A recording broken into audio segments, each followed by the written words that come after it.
Hello बच्चों, you are welcome to Navi education.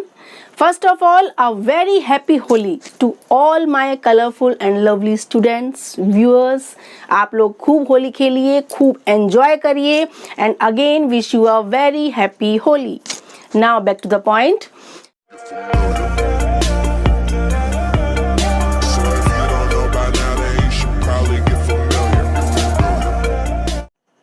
आज हमारा पंक्चुएशन ट्रिक्स का सेकंड डे है। आपने मेरी प्रीवियस वीडियो में टर्मिनल पंक्चुएशन मार्क्स समझे थे। आज हम समझेंगे मिड सेंटेंस पंक्चुएशन मार्क्स, जो हम सेंटेंस के मिड में पंक्चुएशन मार्क्स को यूज करते हैं, उनकी स्पेशल ट्रिक्स को आज हम समझेंगे। ओके, आज हमारा फर्स्ट है कॉमा। कॉमा को भी हम सेंटेंस में बहुत ज्यादा यूज करते हैं, जगह जगह कॉमा यूज करते हैं। तो कॉमा यूज करने की सिंपल ट्रिक्स या रूल्स क्या हैं? ओके, फर्स्ट है to show short pause separate parts of a sentence, यानी एक छोटा सा पॉज। पॉज क्या होता है? ब्रेक देना। सेंटेंस में बहुत शॉर्ट पॉज देने के लिए हम कॉमा का बहुत ज्यादा यूज करते हैं। Separate parts of a sentence, sentence के पार्ट्स को सेपरेट करने के लिए भी, सेंटेंस में जो पार्ट्स हैं उनको हमें कुछ पॉज देके अलग करना है, सेपरेट करना है, तब भी हम कॉमा का यूज करते हैं। जैसे देखिए, it was a long, dull and boring journey. अब इसमें देखिए, इट वॉज अ लॉन्ग के बाद एक शॉर्ट पॉज आ गया, हमने कॉमा दे दिया, डल and boring journey.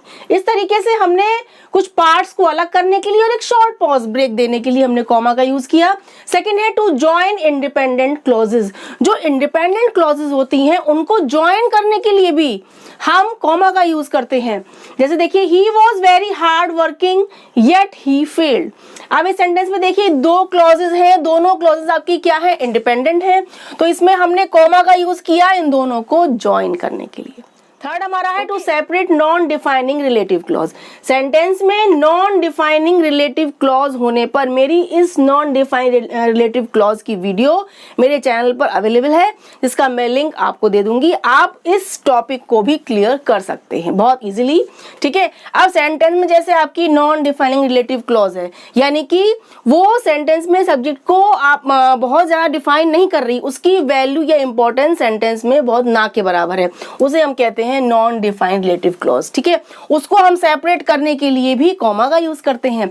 Ravi my best friend has written a new book. अब देखिए, रवि माय बेस्ट फ्रेंड, अब ये जो बीच में क्लॉज दी गई है माय बेस्ट फ्रेंड, ये है नॉन डिफाइनिंग रिलेटिव क्लॉज। ये रवि को एक्सप्लेन तो कर रही है, डिस्क्राइब तो कर रही है, लेकिन कोई आपकी आप कहें कि बहुत इंपॉर्टेंट है, एसेंशियल है, ऐसा नहीं है।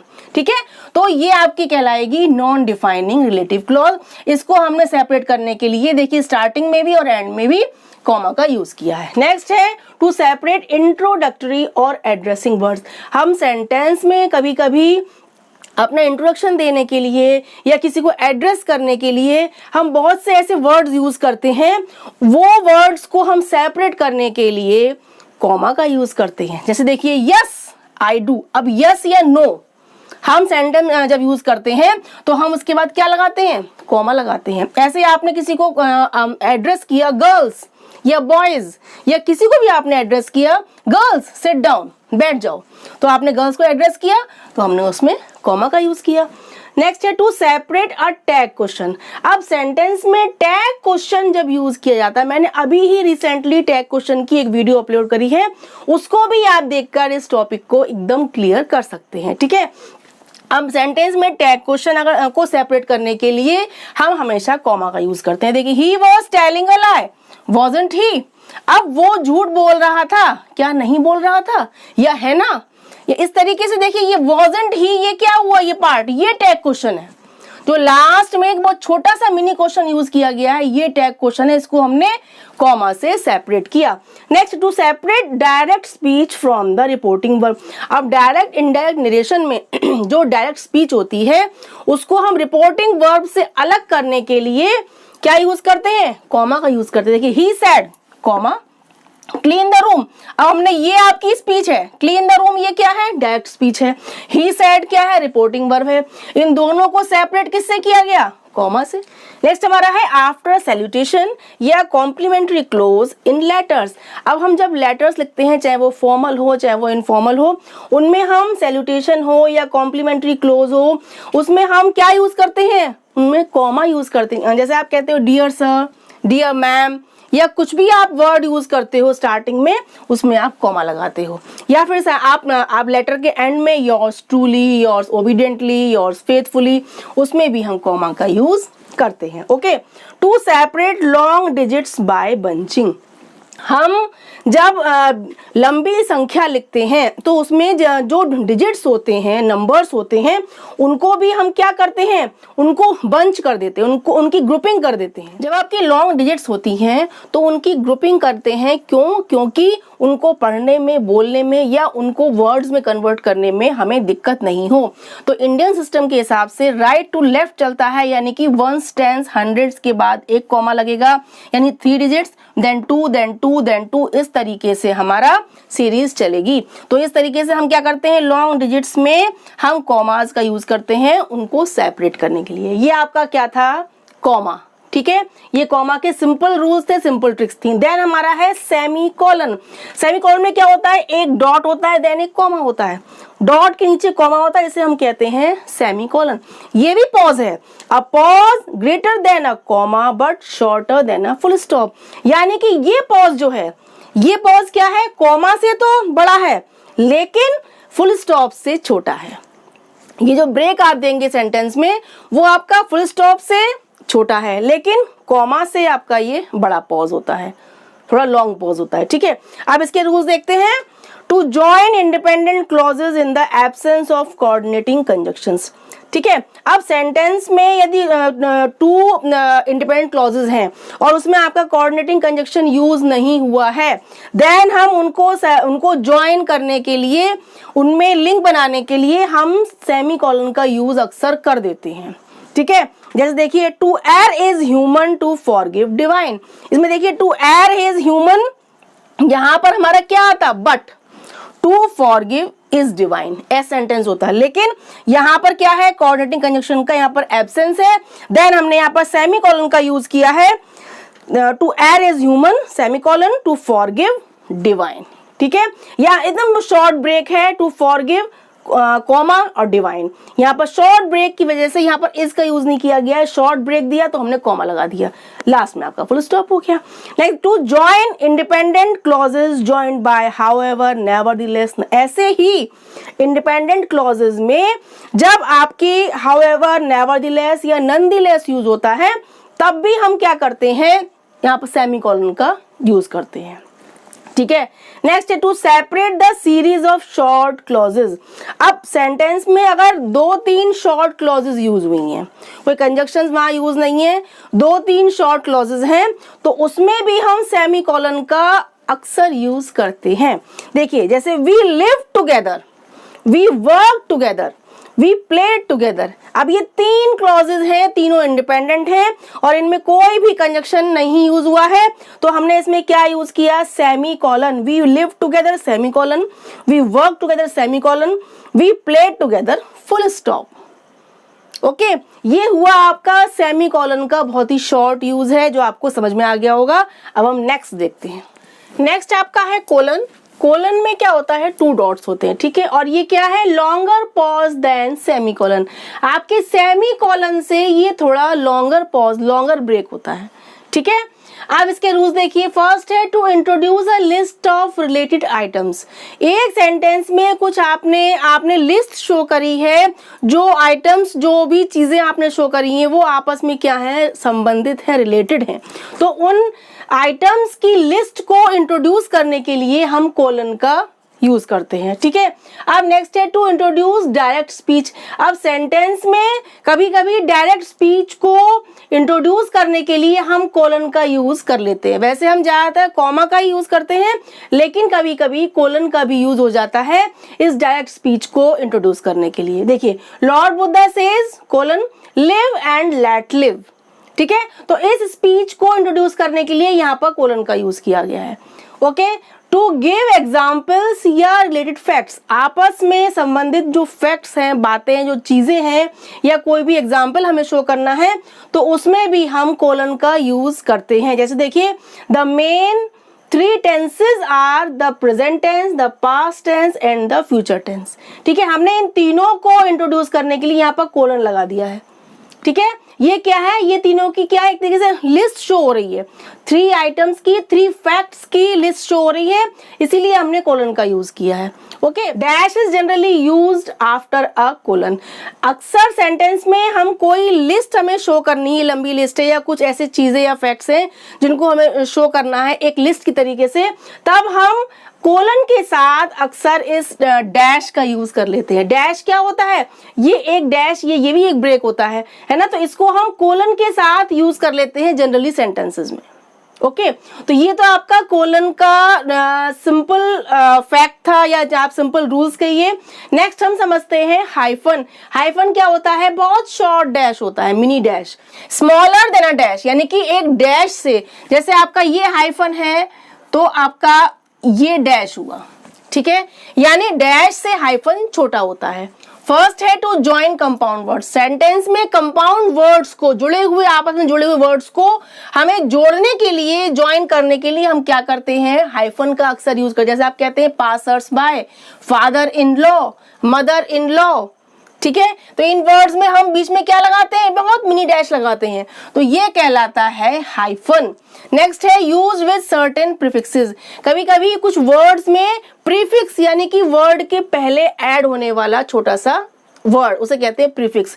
तो इन कुछ प्रीफिक्स से के साथ भी हम क्या करते हैं, इस हाइफन का यूज करते हैं। जैसे आप कहते हैं एक्स प्रेसिडेंट या री एंट्री, तो इन वर्ड में री और एक्स क्या है, ये प्रीफिक्स है, तो इनके साथ हमने हाइफन यानी शॉर्ट मिनी डैश का यूज किया है।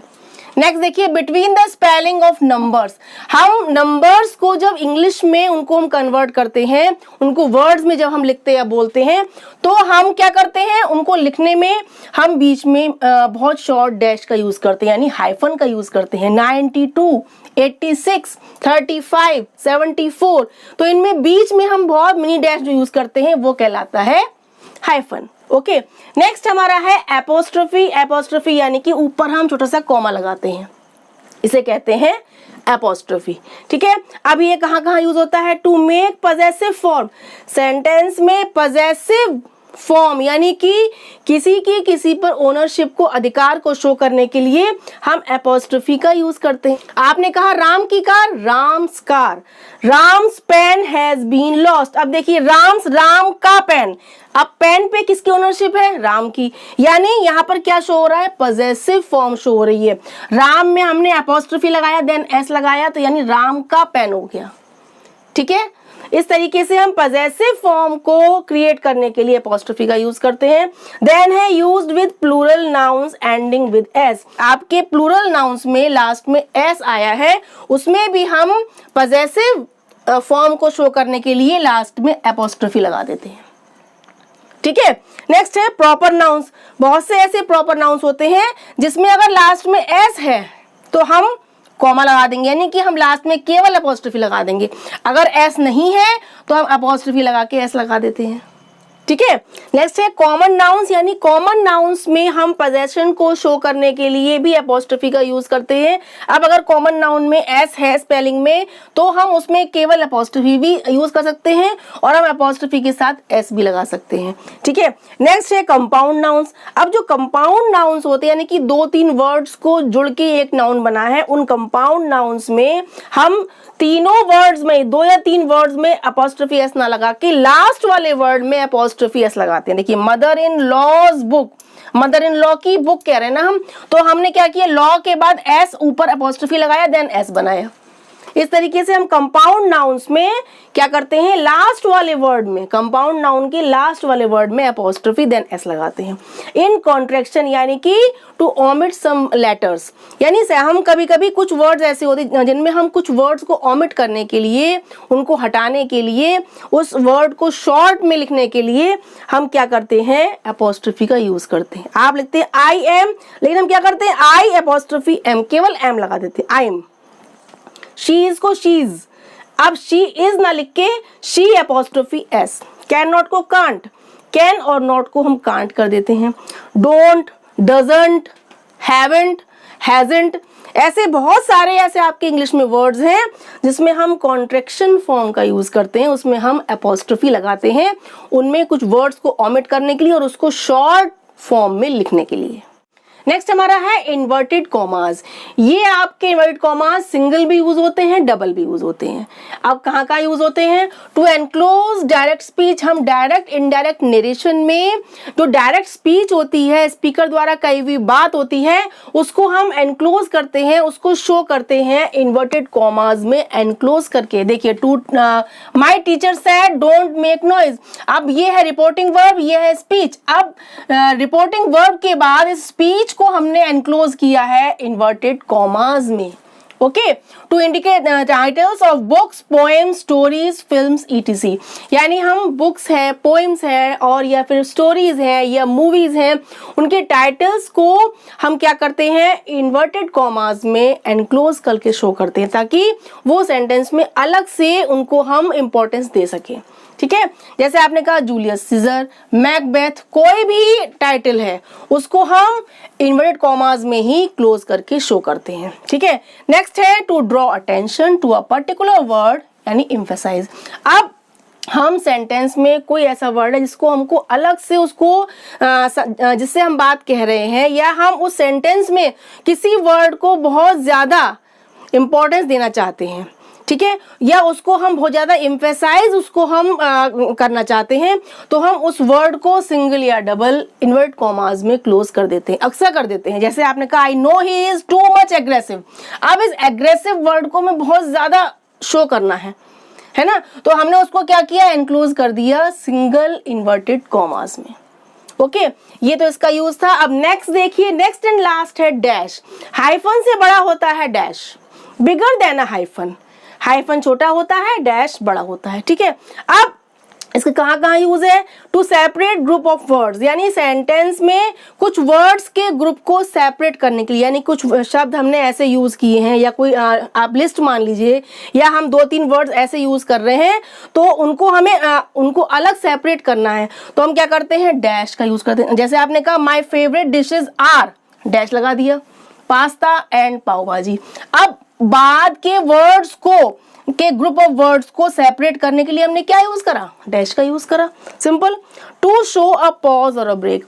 अब सेंटेंस में थोड़ा सा पॉज देने के लिए भी हम डैश का यूज अक्सर करते हैं। जैसे आपने कहा my friends Reena and Riya then dash went home. हमने माय फ्रेंड्स के बाद भी पॉज दिया, रीना एंड रिया के बाद भी पॉज दिया, देन हमने कहा वेंट होम, घर चली गई है। ओके, नेक्स्ट देखिए टू इंट्रोड्यूस अ लिस्ट। अब हम सेंटेंस में जैसे हमें कोई लंबी लिस्ट, कुछ ऐसे आइटम्स हैं, कुछ ऐसी थिंग्स हैं जिनकी हमें लिस्ट शो करनी है, तो उसमें भी हम अक्सर डैश का यूज करते हैं और ज्यादातर हम कोलन प्लस डैश का यूज करते हैं, यानी कि हम क्या करते हैं 2 डॉट लगा के डैश लगा के तब हम लिस्ट शो करते हैं ना। नेक्स्ट देखिए टू शो मिसिंग लेटर्स या वर्ड्स। हम क्या करते हैं, जैसे हमारे एग्जाम्स में क्वेश्चन आता है जिसमें मिसिंग वर्ड्स को शो करने के लिए हम डैश उसमें दिया जाता है, यानी कि उन मिसिंग वर्ड्स को हम डैश से शो करते हैं, उनको में फिल करना होता है, तो वो क्या होता है, वो डैश ही तो होता है। इस तरीके से मिसिंग लेटर्स हो या मिसिंग वर्ड्स हो, उनके लिए हम डैश का यूज करते हैं। आपको in mid sentence punctuation marks का यूज कहाँ करना है, कैसे करना है, इनके ट्रिक्स बहुत अच्छे से समझ में आ गए होंगे, इनका कॉन्सेप्ट क्लियर हो गया होगा। अब आप नेक्स्ट वीडियो में देखेंगे the use of capital letters. Bye bye.